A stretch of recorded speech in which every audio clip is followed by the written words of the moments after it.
Hello ghostly army, कैसे हैं आप सब।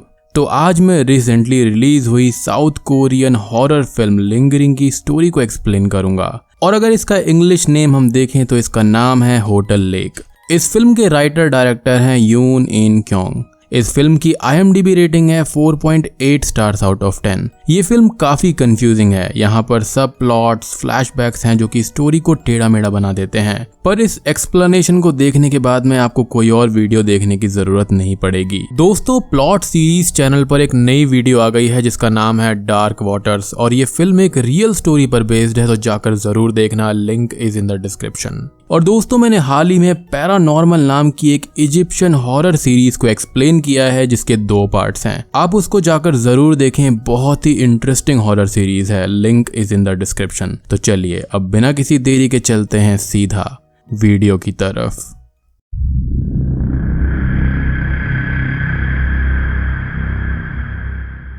फिल्म की शुरुआत रात में होती है जहां पर खून से लथपथ एक लेडी बीच रास्ते पर चल रही होती है। ऐसा लगता है वो किसी से डर कर भाग रही है। उसे अब बस स्टॉप के पीछे किसी की परछाई दिखती है जिसे देखकर वो झाड़ियों में छुप जाती है और बाद में कोई हाथ आता है जो कि उसको वहीं पर मार डालता है। अब कहानी एक फॉस्टर केयर डिपार्टमेंट में स्टार्ट होती है जहां पर यूमी नाम की एक लड़की होती है। उसको ये कहा जाता है कि उसकी एक स्टेप सिस्टर है जियू, जिसे अब अडॉप्ट करना होगा। जियू के डैड काफी अब्यूजिव थे, इसलिए फॉस्टर केयर डिपार्टमेंट ने बच्ची को अपने कब्जे में ले लिया था। यूमी की माँ यून ही की डेथ 5 साल पहले हो गई थी। उसने 2 शादियां करी थी जो कि डिवोर्स में बदल गई थी। यूमी एक 21 साल की लड़की थी जो कि अभी जॉब ढूंढ रही थी। वो पहले तो रेस्पॉन्सिबिलिटी लेने से मना करती है। जियू को ऑर्फनेज में भेजने की बात करी जाती है। यहाँ पर यूमी अपनी मॉम को डिसलाइक करती थी, एज इन वो उसके प्रति रेस्पॉन्सिबल नहीं थी। फॉस्टर केयर ऑफिसर ये कहती है कि जियू थोड़ी नटखट बच्ची है, वो झूठ बोलती है और हमेशा शैतानियां करती है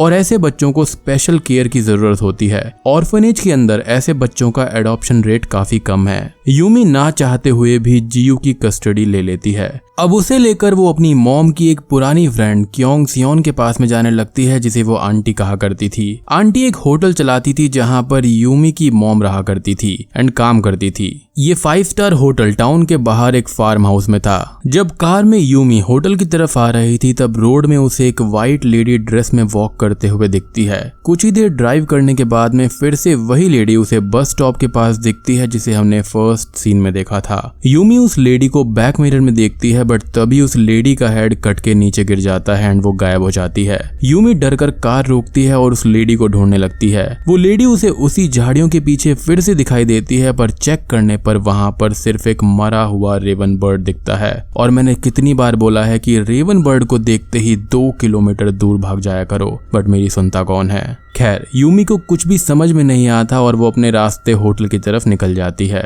होटल में आंटी इन दोनों का स्वागत करती है और सीजनल ब्रेक के चलते अब होटल एम्प्टी था, जहां पे सिर्फ आंटी और एक ड्रंक यार्ड वेट्रेस रेयन रहती थी। यूमी एंड आंटी कुछ कैजुअल बातें करते हैं और यूमी आंटी को जियू को रखने के लिए थैंक्स बोलती है। बचपन में यूमी यहीं पर रहा करती थी और आंटी उसकी दूसरी मॉम जैसी थी। आंटी का बेटा सैंगवू और यूमी दोनों अच्छे दोस्त थे जो कि अब ऑस्ट्रेलिया में पढ़ रहा था। यहाँ पर यूमी जियू को रखने के लिए अपनी आंटी को बोलती है ताकि वो कुछ दिन बाद जॉब को ढूंढकर उसको वहां से ले जाएगी, एज करंटली वो उसको अपने साथ में नहीं रख सकती थी। बट आंटी यहाँ पर जियू को भी रुकने के लिए फोर्स करने लगती है, जिसके चलते वो रुक जाती है। अब बच्ची जियू इस बड़े से होटल में अकेले खेलने लगती है और वो रूम 405 के पास जाती है जहाँ पर कोई उसके लिए नर्सरी राइम गाता है। एक ग्लास बॉल अपने आप लुढ़क कर उसके पास में आ जाती है, इम्प्लाइंग कि यहाँ पर कुछ ना कुछ तो पैरानॉर्मल है। You see what I did there. यूमी अब रूम 405 में आ जाती है जो कि बेसिकली उसकी माँ का रूम था। यहीं पर उसने सुसाइड किया था।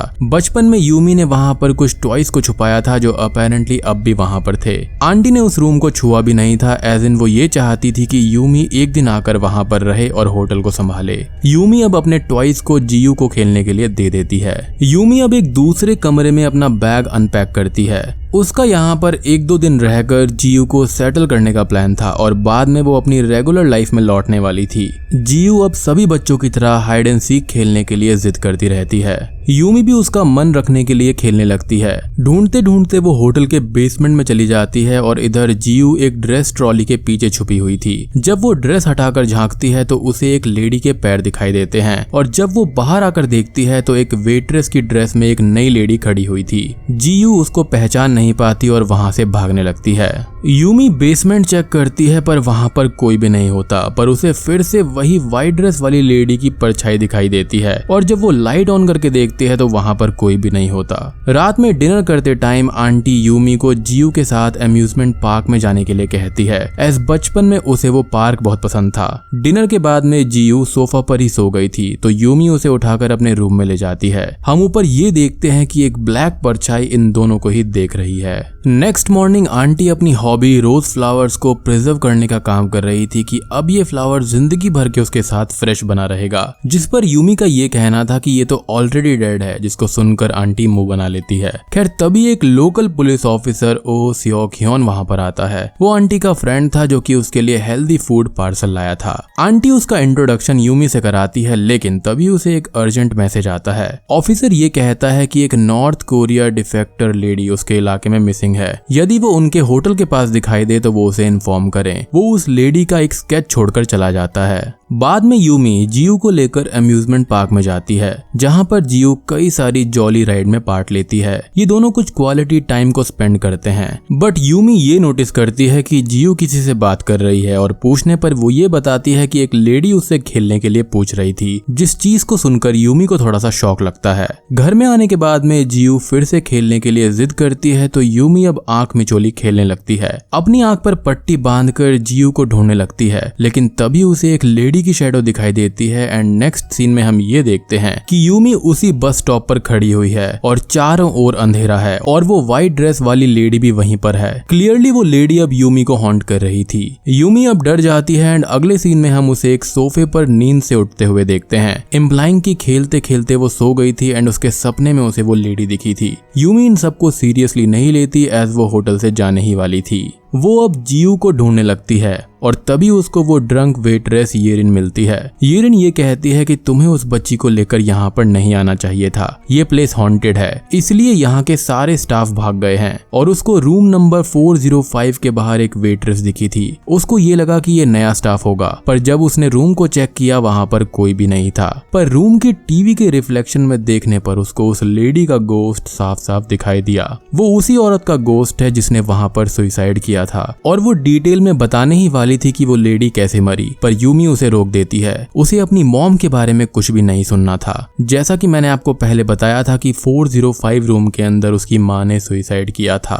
तब येरिन को ये पता चलता है कि ये उसी गोस्ट की बेटी है तो वो अपने नशे की हालत में जोर जोर से हंसने लगती है। और वैसे भी नशा तो आजकल चर्चे में है ही। बाद में यूमी को एक टूटी हुई डॉल मिलती है और वो जियू को डांट कर ये पूछती है कि उसने ऐसा क्यों किया। जियू ये कहती है कि ये डॉल उसने नहीं तोड़ी है बल्कि उसी लेडी ने तोड़ी है जो कि मॉम के रूम में रहती है, और देखो वो तुम्हारे पीछे भी है और मुस्कुरा रही है। यूमी को ये सब जियू का झूठ लगता है और वो उसे डांट देती है। वेट्रेस येरिन अब नशे की हालत में बेसमेंट के अंदर जाती है जहां उसे एक लेडी की आवाज सुनाई देती है और वहां पर ब्लड पानी की तरह बह रहा था। रात में यूमी आंटी से ये कहती है कि वो डिवोर्स के बाद अपने मॉम से एक बार मिलने आई थी। तब वो एक बस स्टॉप के पास खड़ी हुई थी और उसकी हालत बेहद खराब हो चुकी थी।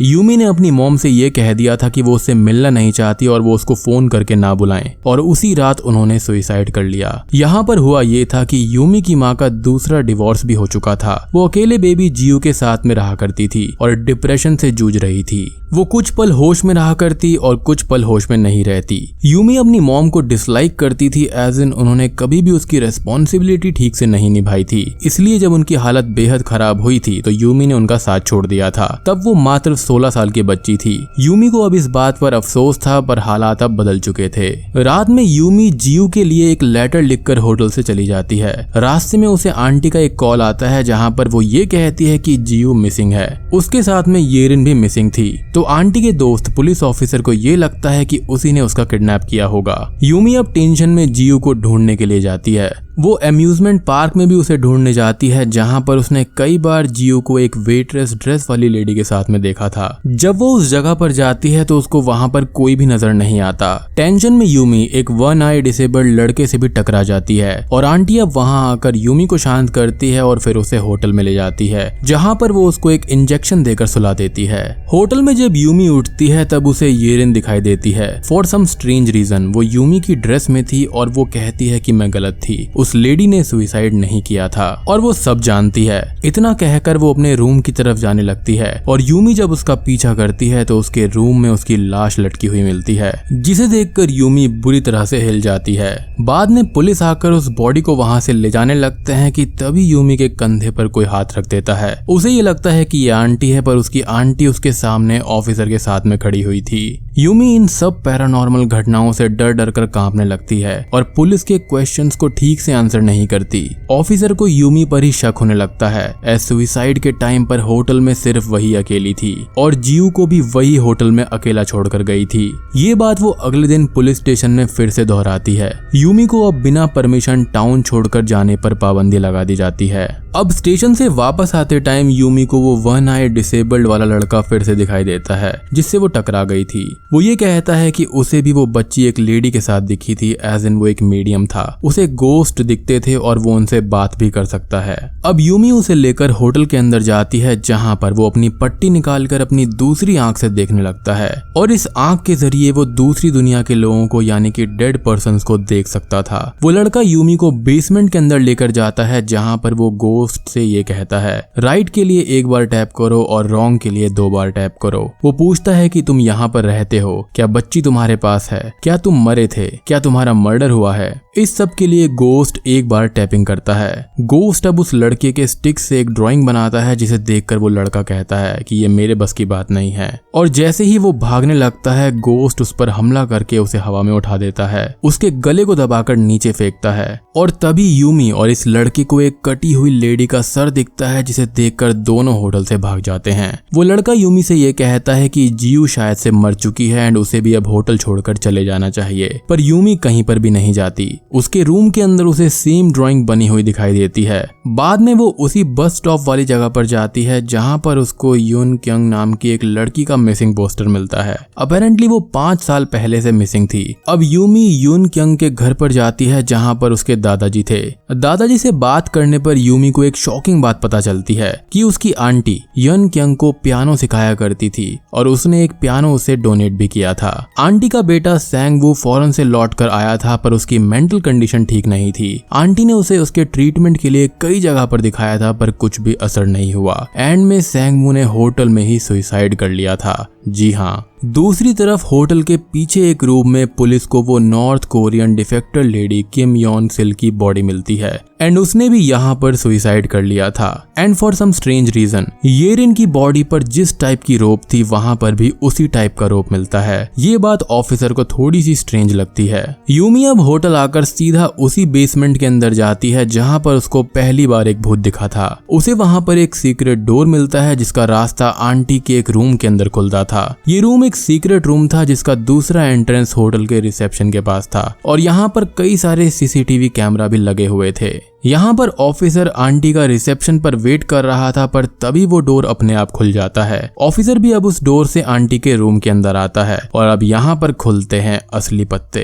रूम में यूमी को सैंग वो की बॉडी मिलती है, जिसे मम्मी की तरह प्रिजर्व किया गया था। ऑफिसर यूमी पर ही गन तानकर उसे अरेस्ट करने जाता है, पर तभी इन दोनों को जियो की वॉल पर बैंग करने की आवाज सुनाई देने लगती है। उस वॉल के पीछे ऑफिसर को कई सारी डेड बॉडीज मिलती है और उनके कटे हुए सर दिखाई देते हैं, जिसे देखकर यूमी बुरी तरह से डर जाती है और तभी वहां पर आंटी आकर ऑफिसर को एक नाइफ की मदद से जान से मार देती है। आंटी यूमी को उसी टाइप की रस्सी में बांध देती है जो येरिन और किम योन सिल की बॉडी से मिला था, इम्प्लाइंग कि उन दोनों ने सुसाइड नहीं किया था, बल्कि आंटी ने ही उन्हें मार डाला था। यहाँ पर आंटी क्लियरली पगला गई थी या फिर डिमेंशिया का शिकार हुई थी। उसे ये लगता था कि उसका बेटा अभी भी जिंदा है। जिस किसी ने भी उसकी बॉडी को बरी करना चाहा था, उसको आंटी ने मार दिया था। आंटी ने पहले अपनी स्टूडेंट यून क्यंग को बस स्टॉप के पास मार डाला, क्योंकि वो होटल से सैंग वू की बॉडी को देखकर भाग रही रही थी। एंड आई बिलीव कि हमने स्टार्टिंग में जिस लड़की को देखा था वो यही थी।